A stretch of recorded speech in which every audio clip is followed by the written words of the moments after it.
Okay, una-unahan lang yan. Nainuwala mo kayo sa una-unahan? O, ito sample ha. Madalas din yan sample to. Sa mga nakatin sa akin RBP, di ba? Yung RBP ko, sabi nila una-unahan. Sir, pangalan mo, sir? Ha? Lane. Lane. Lay sa Tagalog. Lay. Lay, di ba? L. Oo, gusto nga pag-lay eh, no? Kasi alam nyo, lay. Di ba? Okay, si Lay. Okay, Lay. Ikaw to, di ba? Ito ang pwede po. Kasi hindi ako sino nauna. Sila yung nauna, ha? Tapos, eto, naging downline niya. Di ba? Maraming pera. Nag-31 accounts yan. Di ba? O, kasi mo, ha?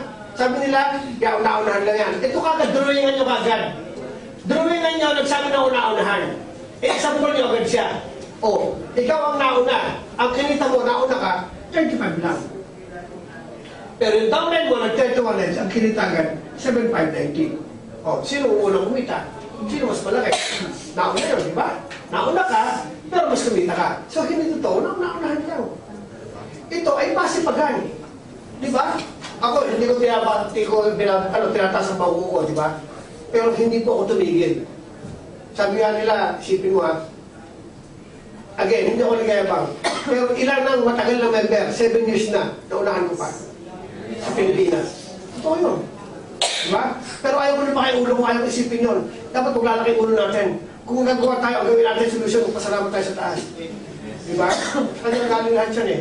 Maglalaki ulo natin. Baka sabihin, nakasalubong yung mga tapera sa Pilipinas. Baka nung bago naisip ko, nakita. Diba?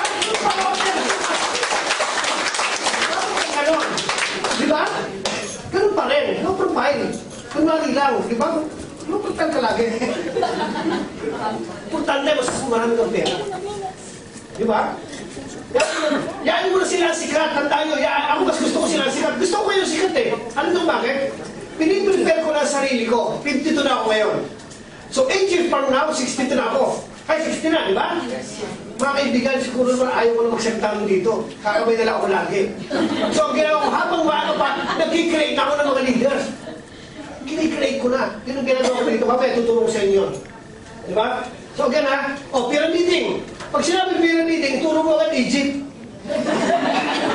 Joke lang yun. Ang pyramiding mga kaibigan na sinasabi, yung walang product. Di ba? Tanda nyo, basta nakarinig kayo ng ganitong klaseng business, walang product, that is pyramiding. Eh, akala nila pag dumrowing ng ganito, may isa sa right, pyramiding na agad eh. Di ba? Yung mga nasasalit ng gano'n, hindi naiintindihan. Pero pag yun ang napaliwanagan yun at nag-join power yun, maniwala kayo, lahat ng negative core na nakuha, power. Ito 2 years eh, ngayon power. Di ba? 2 years, bago maniwala. Isa sa kliyente ko ng sitsarong bago ito, SB. Di ba? Titinda ako. O, nung araw. Ayaw. Ngayon, hindi power. Di ba? Na-develop niya. Ay, mas malupit si Sir Ryan, no? Lord, nagpasin niya, wala ang apply dito. Dumami siya. Pumunta dito, nagtanong-tanong lang. Paano ba ito, ano yan? Wala pa nun, nag-umpisa pa lang kami doon. O ngayon, gano'n nakarami sila. Mas marami pa rito. Power. Diba?